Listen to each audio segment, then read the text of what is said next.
Trailer है, picture बाकी है।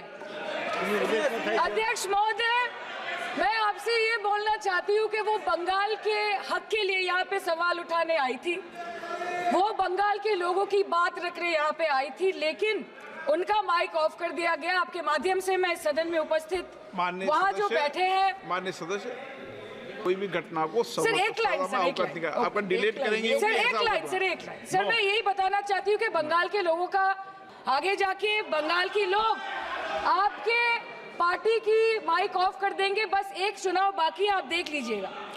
Sir, all India Trinamool Congress इस सदन और इस देश का थर्ड लार्जेस्ट ऑपोजिशन पार्टी है, और हम आपसे धन्यवाद हम आपको देते हैं कि आपने हमको रेलवे, स्वास्थ्य, शिक्षा और आज ये पशुपालन जैसे महत्वपूर्ण विषय पे चर्चा करने का मौका दिया।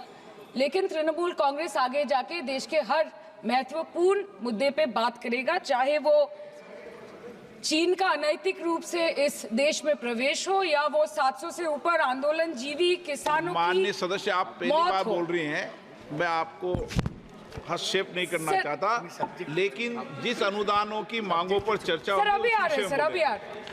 सर नीट के घोटाले से लेके जीएसटी के बोझ तक, एयरपोर्ट की छत टूट जाने से लेके रेल पटरी से छूट जाने तक, तृणमूल कांग्रेस के सदस्य, हर सांसद देश के हर गंभीर मुद्दे पर चर्चा करेंगे। बस यही आपको बोलना था। Respected sir, Mahamati Manush is the Magna Carta of the governance of West Bengal and our party, and I feel truly honored that today I've been given the opportunity to talk on a ministry which is intrinsic to the Mahamati Manush of the country. हमारे किसान अपनी मवेशी को, अपनी फसल को माँ की तरह पूछते हैं, जिस खेत में वो हल चलाते हैं उस जमीन को नमन करते हैं। But does this major sector get support from the government? Sir, Indian agriculture supplies around 58% of India's livelihood and is a principal source of income for half of the population, accounting for 17 to 18% of the country's GDP. 70% of India's rural poor depend on livestock and farm animals. But does this sector get what it deserves? इसका जवाब अगर आप देश के किसान से पूछेंगे तो वो आपको यही बात बोलेंगे कि चाय से शुरू हुई थी सरकार और गाय पे अटक गई और विकास की मौसी 10 साल में रास्ते में भटक गई। Sir, exorbitantly high cost of cattle and poultry feed under the mismanagement of this sector by the current government and wholesale fodder inflation hovering between 25% to 28.6% in the last 2 to 3 years, it is a 9-year high. Sir, किसान खुद क्या खाएंगे? अपने परिवार के लोगों का खिलाएंगे? अपनी गाय, भैंस, भेड़, बकरी को क्या खिलाएंगे? सर, ऐसे ही वारदात होते हैं जहां गरीबी से जूझता हुआ एक किसान उसको अपनी गाय, भेड़, बकरी को बेचने में मजबूर करते हैं और अंत में जाके वो अपनी खुद की जान ले लेते हैं। सर, पिछले 10 सालों में 1,12,000 किसानों ने इस देश में आत्महत्या की। एनसीआरबी की एक रिपोर्ट के अनुसार 10 साल में हर दिन इस देश में एवरेज में 30 किसान हर दिन अपनी जान ले लेते हैं। सर, इस देश के लोगों का यही है किस्सा कि जिसको जिताया वो राजा की तरह जाएगा और जिन्होंने जिताया वो फकीर की तरह। सर, ये बहुत गौरक्षा की भी बातें करते हैं। देश के लोगों को ये पता होना चाहिए that there is a fodder crisis in India and the union minister has himself stated in a written reply in Rajya Sabha that yes, the country is deficit in fodder. So it means that cows are dying without food in government-owned goshalas, especially the BJP-ruled state. 74,000 cattle had died at Panjrapols in Sundarnagar and Banaskantha district of Gujarat in the last 3 years. 200 cows were found dead in Madhya Pradesh's Shivpuri district. 173 cows allegedly died in a week in Chhattisgarh. And 74,016 cows had died in Hingonia Gaushala in Jaipur during the previous BJP government in Rajasthan. तो sir, पहले खाना ही नहीं मिला, fodder crisis, फिर मिल भी जाए तो इतना महंगा कि किसान खरीद ही नहीं पा रहा है, फॉडर इन्फ्लेशन, और सर खाना मिल भी जाए तो पशुओं की बीमारी। उससे मुकाबला करने के लिए इस सरकार ने क्या किया? The Parliamentary Standing Committee on Agriculture, Animal Husbandry and Food Processing presented its report which stated that 32.7 lakh cattle were infected by the viral lumpy skin disease across several states and a whopping 2.4 lakh cattle died within months. ये बोलते हैं कि गाय हमारी माता है पर मां की रक्षा करना इन्हें नहीं आता है। अध्यक्ष महोदय, हम सब जानते हैं कि इस मिनिस्ट्री के अंतर्गत डेयरी भी आता है और भारत इस पूरी दुनिया में दूध के उत्पादन में नंबर 1 है, contributing to almost 24.46% of global milk production. But since the government has not been able to bridge the gap between demand and supply, it has successfully turned the country from being the largest producer of milk to an importer of milk. In the last 10 years, due to the stagnation in milk production, the gains of white revolution has been systematically whitewashed. The dairy farmers are forced to throw buckets of milk on the highway, protesting against meager remuneration for their produce. And the price of milk, on the other hand, has increased by a massive 55% in the past 10 years. It was rupees 36 per litre in 2014 and now rupees 56 per litre in 2024. When this government came to power, the first thing the milk producing companies regulated by it did was to increase the price of milk by rupees 2 per litre. This was their revenge on the people of India for not providing a majority to the BJP. आम आदमी के दूध, छाछ, लस्सी, दही, पनीर पर 5% की GST, cream, condensed milk, मक्खन, घी पर 12% की जीएसटी और अमीरों के हीरो पर सिर्फ 1.5% की जीएसटी। सरकार उनको रिलीफ नहीं देती है जो विदेश में जाके मिल्क शेक और लाते की चुस्कियां लगाते हैं।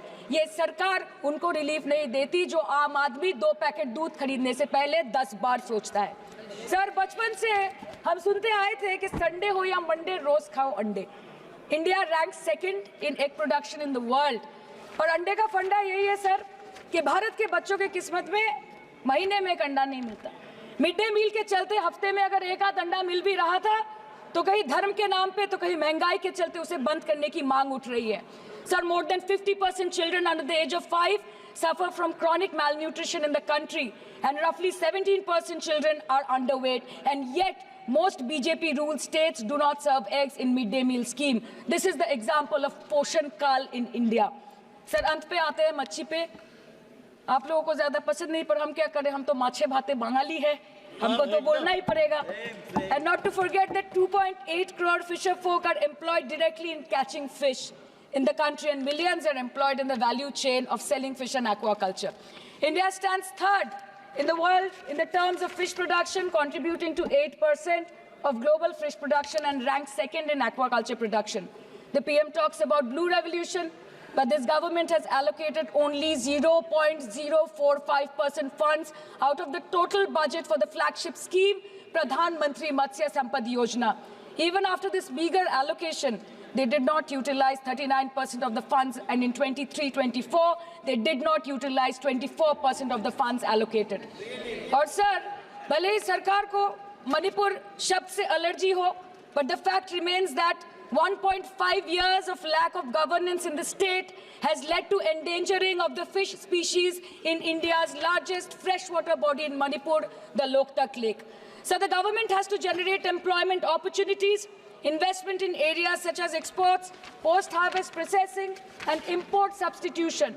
It has to deal with adversities like overfishing, depleting of fish stocks, pollution, disease outbreak, destruction of habitat, and climate change. So my own parliamentary constituency has assembly constituencies like Baruipur, Shonarpur, Bhangor, which are heavily dependent on these sectors for livelihood. Main crops grown are wheat, rice, vegetable, fruit, oilseed, pulses, cotton and jute, and animal husbandry is practiced mostly by women in the self-help groups in the South Chobbish Pargona. They rear a wide range of domestic animals, including cattle, poultry, goat, particularly the black Bengal goat and the Pekin duck. And I take extreme pride in saying that in the last 5 years of the TMC government, the CM Mamata Banerjee has allocated a massive amount of 76,680 crore to agriculture and its allied sectors for their development. The government of West Bengal has achieved remarkable success in implementation of state schemes, namely Bangla Dairy. The state-owned company is providing financial incentive at the rate rupees 11.5 per litre of raw milk directly to the bank accounts of primary dairy farmers through milk unions. Bangla Dairy procured 3.55 crore kg milk in 2023, for which rupees 109 crore was paid to dairy farmers through direct benefit transfer. 47,900 fresh Kisan cards have been issued in the last 3 years for animal husbandry. Up to 30th November 2023, rupees 393 crore was sanctioned to marginal animal rearers in the rural areas. Bangla Shosho Bima Scheme, a fully state-funded scheme for crop insurance. Total 1.28 crore farmers were enrolled under the scheme during 23-24. 70 lakh farmers got claim settlement worth rupees 247 crore. 76,049 farmers are getting pension amounting to rupees 1,000 per month under Joy Bangla scheme. Super Bangla scheme was introduced in 2014 for ensuring remunerative prices for agricultural produce, integrating about 80,000 farmers and procuring about 100 metric tons of perishables daily. The annual turnover of this project is now rupees 106 crore. 77 new stores have been opened in financial year 23-24. 186 Krisak Bazars sub-market yards are running successfully, providing excellent marketing infrastructure for aggregation and ease of marketing. And to be mentioned that West Bengal is one of the largest cold storage capacities in the country at more than 87 lakh metric ton with 620 cold storages. New investment of rupees 239 crore is upcoming in this sector this year with an employment opportunity for nearly 20,000 people. अरे उधर वाले बता इसमें बुरा क्या है हवा के चार झोंके अगर इधर से भी गुजर जाए तो now coming to the demands of pending funds from the government of India to West Bengal on animal husbandry and welfare. 50% of the central share, rupees 12.72 crore for financial year 23-24, being the recurring expenditure for mobile veterinary units is pending with the government of India. Government of West Bengal requested for sanctioning an additional 126 MVUs for 24-25. However, it was regretted, citing want of funds. The proposed central share of 49.93 crore for financial year 24-25 for assistance to states for control of animal disease has not yet been released by the government of India. Despite repeated persuasion, Department of Animal Husbandry and Dairying has not released the central share of rupees 10 crore for financial year 24-25 for various ongoing national livestock mission schemes, including the project for the establishment of Buck Semen Station in Horinghata. ये तो बस इसी ministry से बकाया है बंगाल का. अभी दूसरी मिनिस्ट्री प्रक्रिया तो पता नहीं कहाँ पे जाके ये खत्म होने वाला है. मैडम, मैं बस ये कहना चाहती हूँ कि इस बीजेपी सरकार ने पिछले 10 सालों में इस देश के लिए क्या किया, उससे बड़ी तालिका बनेगी कि 10 साल में क्या-क्या कर सकते थे पर किया नहीं. 2014 में जो किसान मोदी है तो मुमकिन है सोच के और अच्छे दिन के ख्वाब देख के बीजेपी को वोट दे रहा था. आज 10 साल बाद वो बोलता है कि मोदी है तो नामुमकिन है. शायद अभी वो किसान है भी नहीं. तो इसीलिए मैं बोलना चाहती हूँ कि समय बड़ा महत्वपूर्ण होता है अध्यक्ष महोदय और बड़ा बलवान. बंगाली में हम एक बात बोलते हैं कि समय गेले साधन होबे ना. इसका मतलब यही है कि अगर समय चला गया तो साधना नहीं होगी, अगर भक्त रूठ गए तो आराधना नहीं होगी. और 3 से 303 से 240 के आंकड़े बोलते हैं कि इस बार जो आप चले गए तो दोबारा लौटने की संभावना नहीं होगी. तो यही बोल के मैं अपनी बात खत्म करती हूँ. Thank you so much.